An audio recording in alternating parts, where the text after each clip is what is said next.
आज हम लोग क्लास 10th का जो क्वेश्चन नंबर प्रश्नावली 7.1 का क्वेश्चन नंबर हम लोग 7 करेंगे, जो कह रहा है एक्स अक्ष पर वह बिंदु ज्ञात कीजिए जो 2, -5 और -2, 9 से समदूरस्थ है। क्या कह रहा है?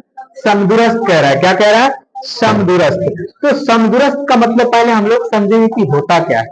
क्या कह रहा है? समदूरस्थ का मतलब क्या होता है, यानी समदूरस्थ का मतलब क्या होता है उसको पहले हम लोगों को समझना है कि इसका मतलब क्या होता है। तो समदूरस्थ का मतलब होता है कि दो समान भागों में क्या करना, बांटना। पहले एक बिंदु था ए और ए था बी। क्या था?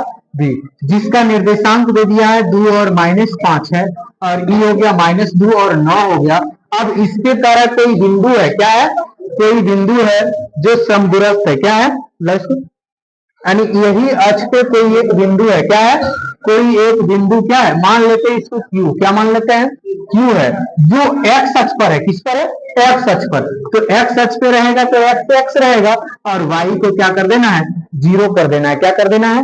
0 कर देना है। अब एक्स अक्ष पे है, अब कह रहा है कि यह जो बिंदु है एक्स अक्ष पर है और समदूरस्थ है। तो समदूरस्थ कब होगा? जब ये दोनों आपस में क्या होगा?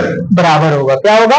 बराबर होगा। जब बराबर है तो समदूरस्थ है, जब बराबर नहीं है तो समदूरस्थ नहीं है। तो हम लोग इसको देखते हैं कि कौन समदूरस्थ है, कौन समदूरस्थ नहीं है। जब नहीं होगा तो हम लोग लिखेंगे कि समदूरस्थ नहीं है, और समदूरस्थ होगा तो लिखेंगे समदूरस्थ है। तो कह रहा है एक्स अक्ष पर वह बिंदु ज्ञात कीजिए जो बिंदु इतना और इतना से क्या है, समदूरस्थ है। हम लोग लिख दिए हैं। अब इसमें हम लोग देखेंगे समदूरस्थ का कुछ फॉर्मूला होता है। क्या होता है? समदूरस्थ। अब हम लोग हल करेंगे। इसमें ए का निर्देशांक क्या दिया है? ए के निर्देशांक, ए का निर्देशांक है 2 और -5। क्या है? और बी का निर्देशांक क्या है? बी का हो जाएगा तुम्हारा -2 और 9, -2 और 9। फिर सी का निर्देशांक, सी नहीं क्यू है। क्या है? क्यू का निर्देशांक क्या है? एक्स और 0। अब इसमें हम लोगों को एक्स का मान ज्ञात करना है। किसका मान ज्ञात करेंगे? एक्स का मान ज्ञात करेंगे।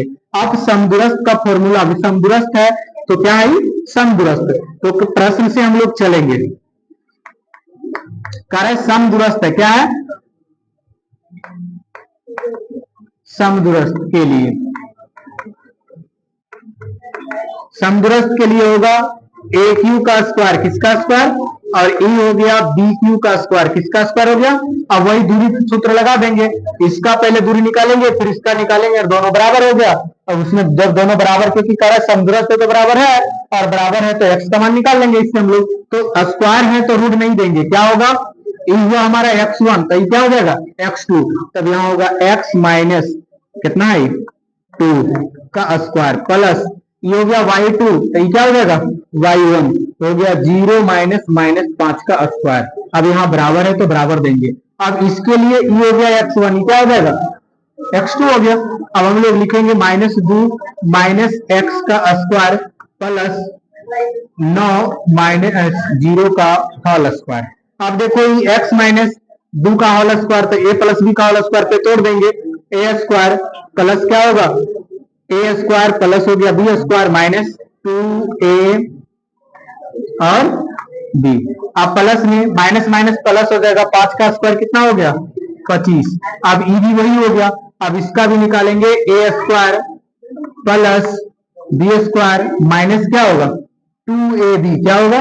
2ab। तो ए है माइनस में, तो ए और क्या है? बी। अब प्लस नहीं हो जाएगा 9 का स्क्वायर। 9 का स्क्वायर कितना होगा?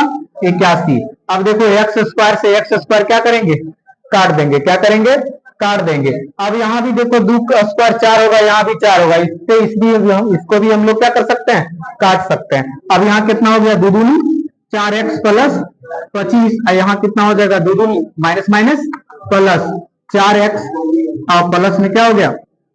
ये माइनस में है तो माइनस में रहेगा ना, माइनस में 4x है। अब प्लस में हो गया 81। क्या हो गया? 81। अब देखो x को एक तरफ ले आएंगे, बिना x वाला एक तरफ चल जाएगा, तो इधर प्लस नहीं आएगा तो क्या हो जाएगा? माइनस में, -4x, अब फिर 4x माइनस में। अब बराबर में 81 माइनस कितना हो जाएगा? 25। कितना हो गया? 25। अब देखो ये हो गया -8x बराबर में 81 में 25 जाएगा, 11 में 5 गया तो कितना बच गया 6, और 7 में से 2 जाएगा तो 5 ही कट जाएगा, 8 7 56, एक्स बराबर कितना आ गया -7। क्या हो गया -7, अर्थात इसका निर्देशांक क्या हो जाएगा, इसका क्यू का निर्देशांक क्या लिखेंगे, चूंकि क्यू का निर्देशांक क्या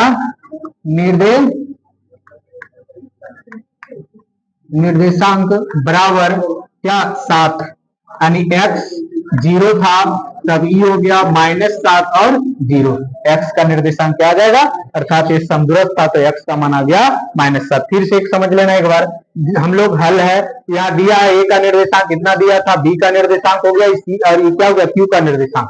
प्रश्न से चल रहे हैं कार्य समदूरस्थ के लिए, तो समदूरस्थ तब होता है जब दोनों पक्षों में क्या होता है, बराबर होता है। क्या होता है, बराबर होता है। तब यहाँ बराबर है कि नहीं, जब दोनों तरफ बराबर है तो समदूरस्थ है, बराबर नहीं होगा तो समदूरस्थ नहीं होगा। लेकिन यहाँ कह रहा है कि समदूरस्थ है, क्या कह रहा है, समदूरस्थ है, तो है का मतलब बराबर होगा, जब बराबर होगा तो x का मान ज्ञात करें, किसका मान ज्ञात करेंगे, x का मान। तो हम समदूरस्थ के लिए फॉर्मूला होता है BQ का AQ का स्क्वायर और प्लस बराबर क्या करेंगे BQ का स्क्वायर। अब कहेगा सर दूरी फॉर्मूला में तो यहाँ रूट होता है, रूट क्यों नहीं दिए, तो स्क्वायर से रूट हमेशा क्या होता है, कट जाता है। समदूरस्थ में हमें स्क्वायर देकर ही बनाना है क्योंकि रूट का झोल झंझट खत्म हो जाएगा।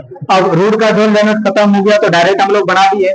अब यहाँ इसको निकालने के बाद x स्क्वायर से x स्क्वायर कट गया, इसका 2 दूनी 4 कट गया। अब यहाँ हो गया 2 दूनी 4 माइनस में x प्लस 25, यहाँ हो गया 2 दूनी 4x, अब माइनस माइनस प्लस हो गया, ये 81 रहा, 4x प्लस में इधर आया तो माइनस में, और 25 प्लस में उधर गया तो माइनस में। अब माइनस माइनस प्लस 8x हो गया, कितना हो जाएगा 56, 8 से 56 कट गया, x का मान कितना आ गया -7, अर्थात हम लोग लिखेंगे कि q का निर्देशांक बराबर क्या होगा -7 और 0 होगा। कोई दिक्कत समझ में आ गया तुम लोगों को, चलो लिखो।